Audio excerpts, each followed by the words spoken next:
Friends, कैसे हैं आप लोग। फ्रेंड्स, इस चैनल पे मैं आपको 8th क्लास का कंप्लीट मैथ्स पढ़ाऊंगा। अगर आपको 8th क्लास का कंप्लीट मैथ्स पढ़ना है तो आप इस चैनल को प्लीज़ सब्सक्राइब कर लें। चलिए आज शुरू करेंगे हम एक्सरसाइज 1.2 से क्वेश्चन नंबर 5। क्वेश्चन 4 तक हम लास्ट वीडियो में कर चुके हैं। जैसा आपका क्वेश्चन नंबर 4 था, बिल्कुल सेम टू सेम उसी तरह का आपका क्वेश्चन नंबर 5 है। क्वेश्चन है find 5 rational numbers between 2/3 and 4/5। आपको इन दो नंबरों के बीच में 5 रैशनल नंबर्स निकालने हैं। अब ये मैंने इसका तरीका बताया था आपको क्वेश्चन नंबर 4 में, फिर से बताता हूँ। सारा का सारा आपको बिल्कुल पक्के से ये तैयार हो जाएगा। देखिए, जब भी आप दो नंबरों के बीच में आपको नंबर्स निकालने होते हैं, सबसे पहले तो आप उन दो नंबरों को ऐसे लिख लिया करें। ये मैंने लिख लिया इनको। उसके बाद सेकंड स्टेप ये होता है कि जो इनके डिनोमिनेटर्स हैं, इनका आपको एलसीएम निकालना है। तो अब 3 और 5 का आपको एलसीएम निकालना है, और 3 और 5 का एलसीएम आपका आएगा, ये 3 से किया 1 आ गया, ये 5 ही रहेगा। क्यों? क्योंकि 3 से 5 आपका डिवाइड नहीं होता पूरा। अगर पूरा डिवाइड नहीं होता है ना, तो आपको वो डिवाइड नहीं करना होता, एज इट इज लिख देते हैं नंबर को। अब ये 5 से होगा, 1 तो ऑलरेडी हुआ है, 5 से होगा तो 1 आ गया। तो इनका जो एलसीएम आया वो आया आपका 15। अब ये जो एलसीएम आता है, इसको आपको इन दोनों का डिनोमिनेटर बनाना है। यानी यहां पे आपको 15 लिखना है, यहां पे आपको 15 लिखना है। तो ये हुआ पहला स्टेप। अब सेकंड स्टेप में ये करना है कि हमने यहां पे देखिए 3 से 15 बनाया, तो ये दिमाग लगाएंगे कि 3 को किससे मल्टीप्लाई किया गया है जो 15 बना। तो 3 5 जा 15 होता है। तो यहां पता चल गया कि यहां 5 से मल्टीप्लाई करने से 15 बनेगा। तो अगर यहां 5 किया है तो फिर यहां पर भी आपको 5 ही करना है। तो ये हो गया 2 5 जा 10। अब जो ये किया है सेम टू सेम वो नीचे करना है, लेकिन नीचे यहां पे 5 है। तो आप 5 का टेबल पढ़ेंगे और ये देखेंगे कि 5 के कितने टेबल पे 15 आया है। तो यहां 5 3 जा 15 होता है। तो यहां 3 पता चल गया, तो आपको ऊपर भी 3 बनाना होगा। तो 3 से मल्टीप्लाई करेंगे तो 4 3 जा 12।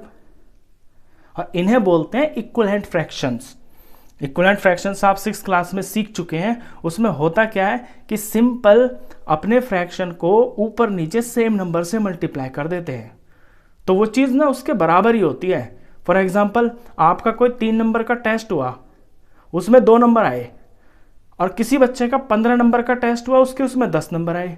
तो ये नहीं कह सकते कि जिसके 3 में से 2 आए हैं उसके कम है। नहीं, ये दोनों के दोनों आपके बराबर ही हैं, क्योंकि दूसरे वाले बच्चे का पेपर भी तो बड़ा था ना। तो इक्वल है ये। जब इसको काटेंगे हम, तो ये कट के ऊपर 2 ही आ जाएगा और ये नीचे 3 आ जाएगा। तो इन सवालों में सबसे पहले आपका पर्पस ये होता है कि आपको इक्विवेलेंट फ्रैक्शन बनाना होता है, और वो नीचे के डिनोमिनेटर सेम करने होते हैं। इसके बाद थर्ड स्टेप में ये होगा कि अब आप ये देखें, नीचे का तो सेम हो गया, ऊपर के नंबर पे ध्यान दें। ऊपर है आपका 10 और 12। अब 10 और 12 के बीच में आपको 5 रैशनल नंबर्स निकालने हैं, लेकिन ये तो इम्पॉसिबल है। 10 और 12 के बीच में तो सिर्फ एक आता है 11। तो हमारे 5 नंबर तो नहीं बन रहे। तो क्या करते हैं, अपने इन दोनों फ्रैक्शंस को हम अपनी तरफ से और बड़ा कर लेते हैं। और बड़ा करने का मतलब है किसी एक ही नंबर से दोनों को मल्टीप्लाई कर लेते हैं, और इस तरह से करते हैं ताकि ऊपर ऐसे नंबर आ जाएं ताकि हमें जितने नंबर चाहिए ना, उतने तो हमारे बन जाने चाहिए। फॉर एग्जाम्पल, मैं इन दोनों को 5 से मल्टीप्लाई कर लेता हूं, ऊपर वाले फ्रैक्शन को भी और नीचे को भी। तो अब होगा क्या, देखो नीचे नीचे तो सेम बनेंगे ही बनेंगे। 15 5 जा 75, 15 5 जा 75, ये नीचे बनने ही चाहिए सेम। ऊपर क्या होगा, 10 5 जा 50 और 12 5 जा 60। तो क्या हुआ कि मेरे ऊपर के जो नंबर्स हैं ना, वो थोड़े और बड़े हो गए। अब मैं देखूंगा कि 50 और 60 के बीच में मुझे 5 नंबर चाहिए। तो 50 और 60 के बीच में तो 5 नंबर्स आ रहे हैं। ये आ रहे हैं आपका 51 52 से लेके 59 तक। तो इनमें से मैं कोई भी अपने 5 नंबर लिख दूंगा, वो मेरा आंसर। तो चलिए इनमें से कोई भी लिख देते हैं। तो आंसर में आप लिख दें 51 और नीचे वाली चीज जो डिनोमिनेटर है ये आपको जरूर लगाना है। 52/75, 53/75, 54/75, 55/75। तो इनमें से मैंने उठा के 5 नंबर लिख दिए। तो ये स्टेप्स थे इसके। आगे और भी क्वेश्चन है, आप करते करते इनको सबको पक्के से सीख जाएंगे। सेकंड जो क्वेश्चन है वो भी बिल्कुल इसी तरह का है, उसमें भी आपको 5 रैशनल नंबर्स निकालने हैं। तो पहला स्टेप मैंने क्या बताया कि सबसे पहले तो आप ये उतार ले जो क्वेश्चंस आपको करने हैं ऊपर नीचे इस तरह से, और फिर इनका नीचे वालों का निकालेंगे आप एलसीएम। अब 2 और 3 का एलसीएम क्या आएगा, ये तो वैसे उंगलियों पे भी कर सकते हैं। ये 2 से गया तो 1 आया, ये 3 ही रहेगा, ये 3 से जाएगा, ये 1 ऑलरेडी बन चुका है, ये भी 1 बन गया। 2 3 are 6, एलसीएम आया 6, तो 6 बना देते हैं यहाँ पे। ये था फर्स्ट स्टेप। सेकंड में ये करना है कि ये देखना है कि ये जो नीचे वाले हमने 6 बना दिया ना, तो किन किन से मल्टीप्लाई करके ये 6 बने हैं। 2 को 3 से मल्टीप्लाई करके 6 बनता है, तो यहाँ 3 से किया तो ऊपर भी 3 से करना है, क्योंकि इक्विवेलेंट फ्रैक्शन बनाना है। इक्विवेलेंट फ्रैक्शन तभी बनता है तब आप न्यूमरेटर और डिनोमिनेटर दोनों में सेम नंबर से मल्टीप्लाई करते हैं। तो ऊपर बन गया 3 3 are 9 और माइनस का 9। अब नीचे देखते हैं, 3 से आपने 6 बनाया है, 3 को करना पड़ेगा 2 से, 3 2 are 6, तो ऊपर भी 2 से ही करना है, तो 5 2 are 10। अब आपके ये 2 नंबर आ गए, नीचे वाले तो सेम आएंगे ही। आप ऊपर ध्यान दें, ऊपर है आपका -9 और 10। अब -9 और 10 के बीच में तो बहुत सारे नंबर होते हैं। नंबर लाइन की तो आपको जानकारी है, यहाँ 0 होता है, यहाँ कहीं -9 होगा और यहाँ कहीं प्लस का 10 होगा। तो -9 से +10 तक बहुत सारे नंबर हैं, उनमें से कोई भी 5 लिख दीजिए आप। तो चलिए इसका आंसर ये हो गया। मैं यहीं से शुरू कर देता हूँ। -9 से इधर आएगा आपका -8/6, नीचे वाली चीज़ ज़रूर लिखनी है आपको। फिर आएगा -7/6, फिर -6/6। अच्छा, -6/6 को हम क्या लिख सकते हैं, इसे 1 भी लिख सकते हैं माइनस का। -5/6, -4/6 हो गए मेरे 5 नंबर। अगर 5 से ज़्यादा भी पूछता तो मैं यहाँ तक लिख सकता था। इसमें आपको यह ध्यान रखना है कि -9 को और इस 10 को आप नहीं ले सकते, क्योंकि क्वेश्चन में पूछा जाता है बिटवीन, तो बिटवीन में ना बिटवीन वाले ही लेने हैं आपको। तो यह आपका सेकंड पार्ट था। चलिए इसी के जैसा आपका थर्ड पार्ट भी है। थर्ड में आपको नंबर्स दिए हुए हैं 1/4 एंड 1/2। तो चलिए पहला स्टेप, आपको सवाल उतारना है और इन दोनों का डिनोमिनेटर्स का आपको एलसीएम निकालना है। तो 4 और 2 का एलसीएम, वैसे तो 4 2 are 8 होता है, लेकिन ये दोनों के दोनों जो है 4 के टेबल में आते हैं। एलसीएम आपको किसी भी तरह की अगर शंका हो तो आप निकाल लिया करें। कभी कभी बच्चे जो है ना ओरली गलत निकाल देते हैं, तो 2 से शुरू करते हैं प्राइम फैक्टर्स निकालना हमेशा। अब 4 तो 2 से हो रहा है, 2 आ गया। ये 2 से हो रहा है, 1 आ गया। ये 2 आपका 2 से हो रहा है, 1 आ गया, और ये तो 1 है ही। तो जो इस तरफ आते हैं इनको मल्टीप्लाई करके आपका एलसीएम आ जाता है। तो 2 2 are 4। तो ये है पहला स्टेप कि आपको एलसीएम निकालना है और इनके नीचे ये एलसीएम ही भरना है। अब सेकंड स्टेप में ये देखना है कि डिनोमिनेटर्स को किस किस से मल्टीप्लाई करके आपका ये 4 आया। तो यहाँ तो 4 है, 4 1s are 4, 1 से ही करके 4 आता है, तो यहाँ भी 1 से ही करना है। तो 1 1s are 1। अब इसे देखते हैं, 2 को किससे मल्टीप्लाई करके 4 आएगा, 2 से। 2 2s are 4, तो ऊपर भी आपको 2 से ही करना है। 2 1s are 2। अब ये तो हो गए इक्वल नीचे के। अब ऊपर वाले नंबरों पे ध्यान दें आप, ऊपर है 1 और 2। अब 1 और 2 के बीच में आपको 5 रैशनल नंबर निकालने हैं, लेकिन यहाँ तो 1 और 2 के बीच में आपको कुछ नहीं दिखाई दे रहा। तो अब फिर क्या करते हैं, हम अपनी तरफ से इनको बढ़ा लेते हैं, किसी सेम नंबर से ऊपर नीचे मल्टीप्लाई करके इन्हें थोड़ा और एनलार्ज कर लेते हैं। अब वो नंबर आप कोई भी ले सकते हैं। मैं इस बार 10 ले लेता हूं। मैंने 10 से कर लिया। तो ये आया 10/40। तो मुझे यहां भी 10 से ही करना है, तो ये आएगा 20/40। देखिए मैंने 10 से क्यों लिया, क्योंकि मैंने अपने दिमाग में ये आइडिया लगा लिया कि मैं अगर 10 से करूंगा तो यहाँ 10 बनेगा, यहाँ 20 बनेगा, और 10 और 20 के बीच में 8-9 नंबर होते हैं, तो उनमें से मेरे 5 लिख दूंगा मैं। अगर मैं यहाँ पे 5 से कर देता तो यहाँ 5 1s are 5 आता, और यहाँ 5 2s are 10 आता, और 5 के और 10 के बीच में आपके पूरे 5 नंबर नहीं बन पाते, क्योंकि 6 7 8 और 9 4 ही रहते ना। तो ये चीज़ ना आप अपनी तरफ से ध्यान में रख के बड़ी समझदारी से कर सकते हैं। तो 10 और 20 आ गया अब ऊपर, और 10 और 20 के बीच में तो आपके 5 नंबर आ जाएंगे, 11 है, 12 है, यहाँ से लेके 19 तक के नंबर हैं आपके, इनमें से कोई भी 5 लिख देंगे आप अपने आंसर में। तो आंसर मैं 10 से आगे शुरू कर देता हूँ, 11/40। जो चीज़ नीचे है वो ज़रूर लिखनी है, क्योंकि ये आपके फ्रैक्शनल नंबर्स हैं ना, ये रैशनल नंबर्स। फिर 12/40, फिर 13/40, 15/40, और एक और चाहिए 16/40। 5 ही चाहिए आपको, आपने 5 लिख दिए, क्वेश्चन खत्म। चलिए इसके बाद है आपका 6th क्वेश्चन। 6th क्वेश्चन जैसा क्वेश्चन बिल्कुल आपका 3rd क्वेश्चन था जो कि मैंने लास्ट वीडियो में करवाया है, बस उसमें फ़र्क इतना था कि उसमें स्मॉलर देन 2 पूछा था, यहाँ पे ग्रेटर देन -2 पूछा है।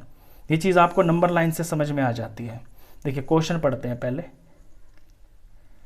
Right 5 rational numbers greater than -2। -2 से बड़े आपको 5 रैशनल नंबर्स लिखने हैं। तो नंबर लाइन देखिए, ये है आपका 0, ये है आपका -1, ये है -2। हमें लेने हैं -2 से बड़े। अब जो बड़े नंबर्स होते हैं ना वो आपके राइट साइड में होते हैं, ये बात आप अपने दिमाग में गांठ बांध लें। -2 से राइट की तरफ जो होंगे ना वो सारे के सारे -2 से बड़े होंगे, और -2 से जो लेफ्ट में होंगे वो इससे छोटे होंगे। तो राइट वाले कोई भी 5 नंबर लिख दीजिए, आपका आंसर। तो देखिए -1 हुआ, 0 हुआ, 1 हुआ, 2 हुआ, 3 हुआ, और इससे आगे जो सारे के सारे ना ये -2 से बड़े ही हैं, तो कोई भी 5 लिख दीजिए आप। तो आंसर में हुआ, मैं यहां से लिख देता हूं -1 0 1 2 3, हो गए 5। तो ये आंसर है। अच्छा, कुछ बच्चों को ना अभी भी माइनस में प्लस में ना बड़ी कंफ्यूजन होती है।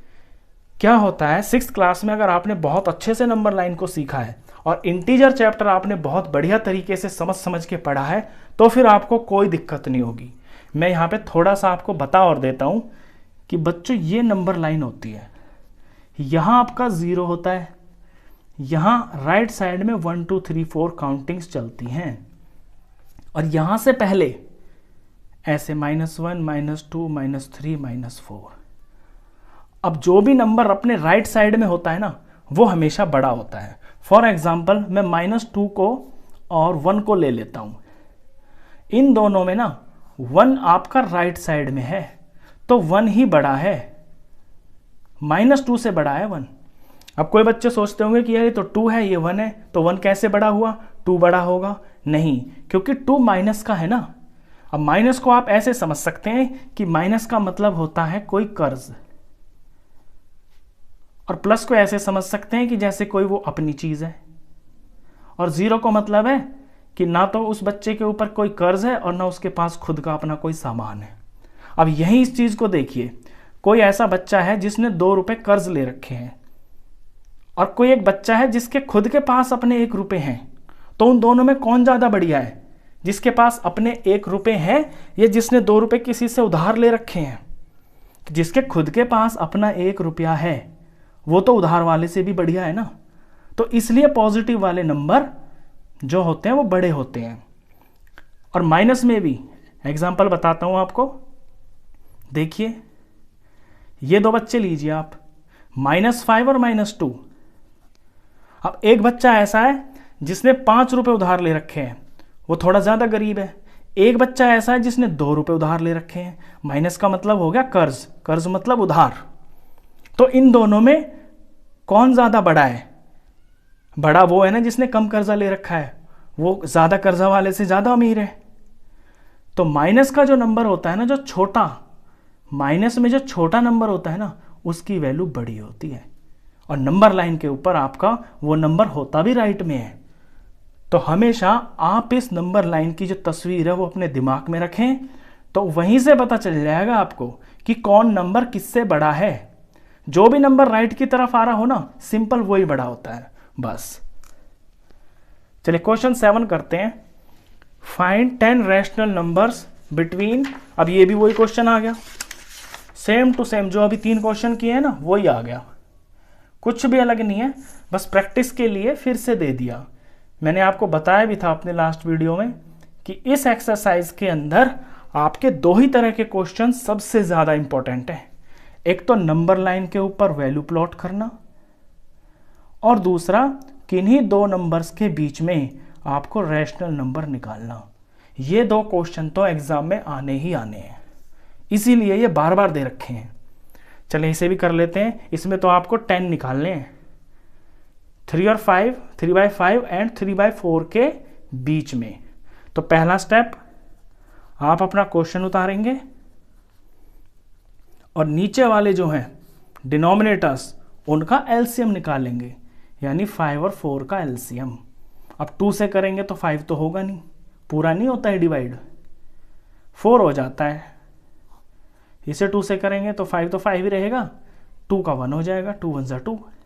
ये 5 से जाता है 1 जार, और ये 1 बना हुआ है, तो 2 2 जार 4, 4 5 जार 20। तो एलसीएम आया आपका 20। तो 20 लिख लेते हैं यहाँ पे दोनों जगह। अब 20 बनाने के लिए पहले सवाल में 5 को किससे मल्टीप्लाई करना पड़ेगा, 5 4 जार 20, तो यहाँ भी 4 लगाइए, 3 4 जार 12। दूसरे में 4 को किससे मल्टीप्लाई करें जो 20 आए, 4 5 जार 20, तो यहाँ भी 5 लगाइए, तो यहाँ 5 3 जार 15 हो गया। तो इस तरह से 12 और 15 आ गए आपके ऊपर। नीचे तो सेम रहेगा ही, नीचे से हमें कोई मतलब नहीं है, नीचे बस टारगेट होता है हमारा उसको सेम बनाना। हमारा सारा फोकस होता है कि ऊपर वाले नंबर ऐसे आए जिनके बीच में हमें उतने नंबर मिल जाए जितने क्वेश्चन पूछ रहा है। अब 12 और 15 है, अब 12 और 15 के बीच में तो सिर्फ 13 आता है और 14 आता है, इससे ज़्यादा तो है ही नहीं। तो क्या करेंगे, अपने इन फ्रैक्शंस को थोड़ा और एनलार्ज कर लेंगे। जैसे हम रबड़ बैंड को खींच लेते हैं ना अपनी ज़रूरत के हिसाब से, उसी तरह से हम रैशनल नंबर्स को भी खींचकर बड़ा कर सकते हैं, उन्हें एनलार्ज कर सकते हैं। करना सिर्फ इतना होता है कि उनको किसी सेम नंबर से ऊपर नीचे मल्टीप्लाई कर देते हैं बस। तो मैंने यहां पे दिमाग लगाया कि अगर मैं इनको 10 से कर देता हूं तो यहां 120 हो जाएगा, यहां 150 हो जाएगा, और 120 के और 150 के बीच में मेरे बहुत सारे नंबर आ जाएंगे, उनमें से मैं कोई भी 10 लिख दूंगा। तो मैं 10 से ही कर देता हूं इसको। तो 120 तो ऊपर हो गया, नीचे 200, यहां 10 से किया इसको एनलार्ज, तो ये 150 हो गया, ये 200 हो गया।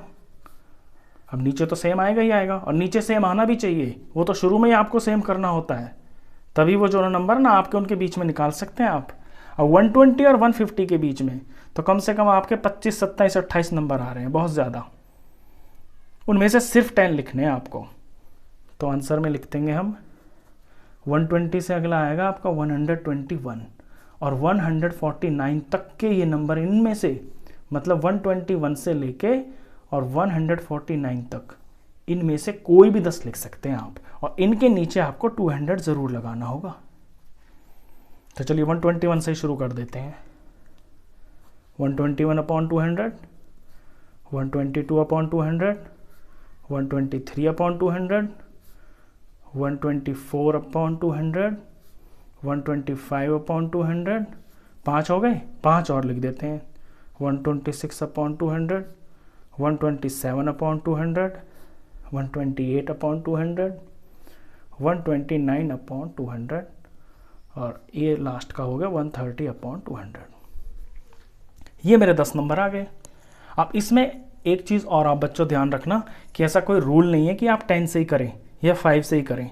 अगर आप इसको 8 से भी करते हैं ना यहाँ पे, तो 12 8 जार कुछ आता नंबर, 12 8 जार आपका 96 आता, और यहाँ इसको 12 से करते, 15 को 12 से करते, तो कुछ जो नंबर भी आता वो आपका उनके बीच में भी आपके जो हैं 10 नंबर निकल आते।